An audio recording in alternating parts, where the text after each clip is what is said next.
Order ਦੇ ਵਿੱਚ 2 kilo mutton ਸੀਗਾ 5 नान 5 रोटियां सी। फैसलाबाद में अब खाना भी चोरी होने लगा। 2 डाकुओं ने महंगा खाना ऑर्डर किया। जैसे ही फूड डिलीवरी बॉय लोकेशन पर पहुंचा तो डाकू असलहे के जोर पर खाने समेत नकदी रकम भी छीन कर ले गए। उर्दू पॉइंट की वीडियोस देखने के लिए हमारा चैनल सब्सक्राइब कीजिए और बेल के आइकन पर क्लिक कीजिए ताकि आप हमारी तमाम आने वाली वीडियोस से बाखबर रह सकें। अकरम भाई, ये बताएं कि आप जब वहाँ डिलीवरी देने गए तो आपके साथ क्या वाक़या पेश आया? सर ਅਸੀਂ ਇੱਥੋਂ ਖਾਣਾ ਲੈ ਕੇ ਗਏ ਆ ਛੋਟੀ ਡੀ ਗਰਾਊਂਡ ਉਹਨਾਂ ਨੇ ਬੁਲਾਇਆ। ਛੋਟੀ ਡੀ ਗਰਾਊਂਡ ਜਾ ਕੇ ਅਸੀਂ ਉਹਨਾਂ ਨੂੰ ਕਾਲ ਕੀਤੀ। ਅਸੀਂ ਉਹਨਾਂ ਨੂੰ ਕਿਹਾ ਭਾਜੀ ਅਸੀਂ ਕਲੱਬ ਦੇ ਕੋਲ ਖਲੋਤੇ ਆ, ਜਿਹੜਾ ਲਾਲ ਖਾਨ ਦਾ ਕਲੱਬ ਆ ਉੱਥੇ ਛੋਟੀ ਡੀ ਗਰਾਊਂਡ। ਉੱਥੇ ਅਸੀਂ ਉਹਨਾਂ ਨੂੰ ਕਾਲ ਕੀਤੀ। ਅਗਲੀ ਸਾਈਡ ਦੇ ਉਹ ਖਲੋਤੇ ਸੀ ਗਰਾਊਂਡ ਦੇ, ਜਿੱਧਰ ਸਟੂਡੈਂਟ ਕਾਲਜ ਆ ਉਹਦੇ ਸਾਹਮਣੇ। ਉਹਨਾਂ ਨੇ ਕਿਹਾ ਜੀ ਇੱਥੇ ਆ ਜਾਓ। ਉੱਥੇ ਹਨੇਰਾ ਸੀਗਾ, ਉਹਨਾਂ ਹਨੇਰੇ ਦਾ ਫਾਇਦਾ ਚੁੱਕਿਆ। ਸਾਨੂੰ ਗਨ ਪੁਆਇੰਟ ਤੇ ਸਾਡੇ ਕੋਲ ਖਾਣਾ ਵੀ ਲੈ ਲਿਆ, ਜਿਹੜੇ ਸਾਡੇ ਕੋਲ ਨਗਦੀ ਸੀ ਉਹ ਵੀ ਲੈ ਲਈ ਸਰ। तो ये बताएं कि ऑर्डर में क्या था और आपके पास जो नकदी थी वो कितनी मालियत की थी? ਸਰ ਜੀ ਆਰਡਰ ਦੇ ਵਿੱਚ 2 ਕਿਲੋ ਮਟਨ ਸੀਗਾ 5 ਨਾਨ 5 ਰੋਟੀਆਂ ਸੀ 2 1.5 ਲੀਟਰ ਬੋਤਲਾਂ ਸੀਗੀਆਂ ਤੇ ਨਗਦੀ ਸਾਡੇ ਕੋਲ 6500 ਤੋਂ 7000 ਰੁਪਇਆ ਸੀ ਨਗਦੀ ਸਾਡੇ ਕੋਲ। और जो ऑर्डर था वो कितने पैसों का बना? जो ऑर्डर था वो 6900 रुपये का ऑर्डर था खाने का, वो अलग था। हाँ जी ये बताएं कि इस पे आपने कार्रवाई भी की है, पुलिस FIR हो गई है? हाँ जी सर, ਅਸੀਂ ਉਸੇ ਟਾਈਮ 15 ਤੇ ਕਾਲ ਕੀਤੀ ਹੈ ਤੇ ਮਤਲਕਾ ਥਾਣੇ ਦਾ ਫਿਰ ਡਾਲਾ ਆਇਆ ਵਾ ਤੇ ਉਹ ਆਏ ਆ ਤੇ ਉਹਨਾਂ ਨੇ ਪੁੱਛਿਆ ਵੀ ਕੀ ਵਕੂਆ ਹੋਇਆ। ਅਸੀਂ ਉਹਨਾਂ ਨੂੰ ਦੱਸਿਆ ਕਿ ਇਸ ਤਰ੍ਹਾਂ 2 ਬੰਦੇ ਸੀਗੇ, ਸਾਨੂੰ ਮੋਟਰਸਾਈਕਲ ਤੇ ਅਸੀਂ ਖਾਣਾ ਦੇਣ ਆਏ। ਫਿਰ ਅਸੀਂ ਥਾਣੇ ਲੈ ਕੇ ਸਾਨੂੰ ਉਹਨਾਂ ਨੇ FIR ਲਿਖੀ सर। और ये बताएं कि जब आपने आके अपने मालिकों को कैसे इतला दी कि आपके साथ ये वकूआ पेश हो चुके हैं? ਸਰ ਅਸੀਂ ਉੱਥੇ ਹੀ ਰਹੇ ਹਾਂ। ਅਸੀਂ 15 ਤੇ ਕਾਲ ਕੀਤੀ। ਫਿਰ ਭਾਈ ਸਾਹਿਬ ਸਾਡੇ ਇਹਨਾਂ ਨੂੰ ਅਸੀਂ ਫੋਨ ਕੀਤਾ ਕਿ ਭਾਈ ਸਾਹਿਬ ਇੰਝ ਆਏ ਅਸੀਂ ਖਾਣਾ ਲੈ ਕੇ ਜਿੱਥੇ ਆਏ ਸਾਂ ਉਹ ਛੋਟੀ ਡੀ ਗਰਾਊਂਡ ਸਾਨੂੰ ਡਾਕੂ ਪੈ ਗਏ ਆ ਪਿਸਤੌਲ ਦੇ ਨਾਲ। ਮਾਲਕ ਨੇ ਜ਼ਾਹਰੀ ਗੱਲ ਆ ਮੋਟਰਸਾਈਕਲ ਵੀ ਲੈ ਕੇ ਤੇ ਇਹਨਾਂ ਨੇ ਕਿਹਾ ਵੀ ਸ਼ੁਕਰ ਅੱਲਾ ਦਾ ਚਲੋ ਜਾਨ ਬਚ ਗਈ, ਕਿਤੇ ਗੋਲੀ ਨਹੀਂ ਮਾਰ ਗਏ। ਤੇ ਕੋਈ ਨਹੀਂ, ਇੰਨੇ ਕੁ ਪੈਸੇ ਤੇ ਫਿਰ ਆਂਦੇ ਜਾਂਦੇ ਆ, ਲੇਕਿਨ ਇਹ ਹੈ ਕਿ FIR ਲਿਖਾਣੀ ਜ਼ਰੂਰੀ ਇਹਨਾਂ ਨੇ ਕਿਹਾ।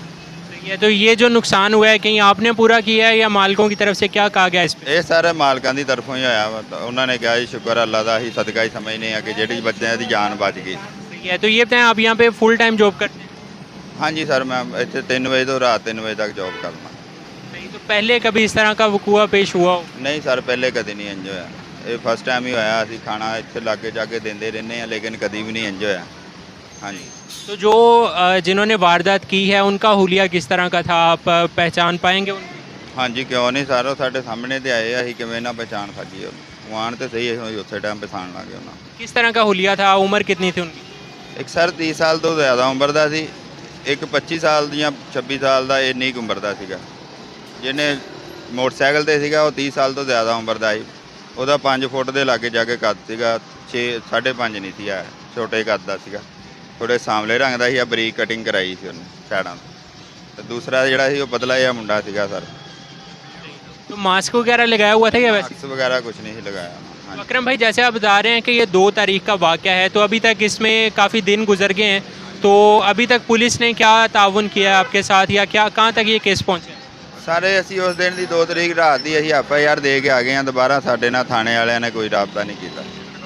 ਹਾਂਜੀ, ਹੋ ਸਕਦਾ ਉਹ ਆਪਣੇ ਤੌਰ ਤੇ ਕੋਈ ਇਹਨਾਂ ਨੂੰ ਲੱਭਦੇ ਹੋਣ ਜਾਂ ਨੰਬਰ ਟਰੇਸ ਕਰਦੇ ਹੋਣ, ਤੇ ਹੋ ਸਕਦਾ ਉਹਨਾਂ ਨੂੰ ਮਿਲ ਜਾਏ ਤੇ ਸਾਡੇ ਨਾਲ ਫੇਰ ਰਾਬਤਾ ਕਰਨ, ਲੇਕਿਨ ਉਸ ਤੋਂ ਬਾਅਦ ਸਾਡੇ ਨਾਲ ਅਜੇ ਤੱਕ ਰਾਬਤਾ ਨਹੀਂ ਕੀਤਾ।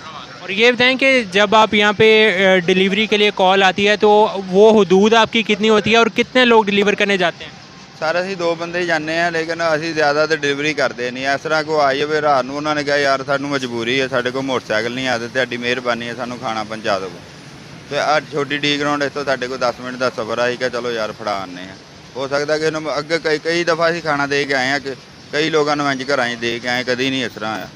तो आप पे तशद्दुद भी किया गया जब ये वकूआ पेश हुआ? ਜ਼ਾਹਰੀ ਗੱਲ ਆ ਸਰ ਜੀ, ਜਦੋਂ ਇਹ ਲੁੱਟਦੇ ਆ ਉਦੋਂ ਫਿਰ ਕੁਛ ਨਾ ਕੁਛ ਤੇ ਕਰਦੇ ਹੀ ਆ ਨਾ। ਐਵੇਂ ਤੇ ਨਹੀਂ ਨਾ ਲੁੱਟਿਆ ਜਾਂਦਾ ਬੰਦਾ, ਫਿਰ ਪ੍ਰੈਸ਼ਰਾਈਜ਼ ਤੇ ਕਰਦੇ ਆ ਨਾ।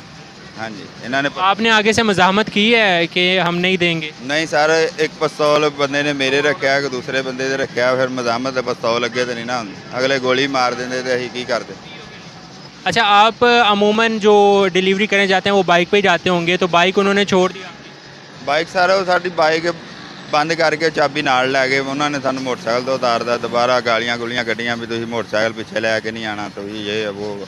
ਬਸ ਫਿਰ ਉਹ ਨਿੱਧਰ ਨੂੰ ਚਲੇ ਗਏ। ਸਾਡੇ ਕੋਲ ਤਾਂ ਚਾਬੀ ਵੀ ਨਹੀਂ ਸੀ, ਆ ਚਾਬੀ ਉਹ ਨਾਲ ਲੈ ਕੇ मोटरसाइकिल। अच्छा अकरम भाई, जब आपने पुलिस को कॉल की तो आपने बताया कि पुलिस आपको थाने ले गई और वहाँ पे कैसा सलूक हुआ आपके साथ? SHO ਦੇ ਪੇਸ਼ ਕੀਤਾ। ਉਹਨਾਂ ਨੇ ਸਾਡੇ ਨਾਲ ਬੜਾ ਅੱਛਾ ਤਾਮਨ ਕੀਤਾ।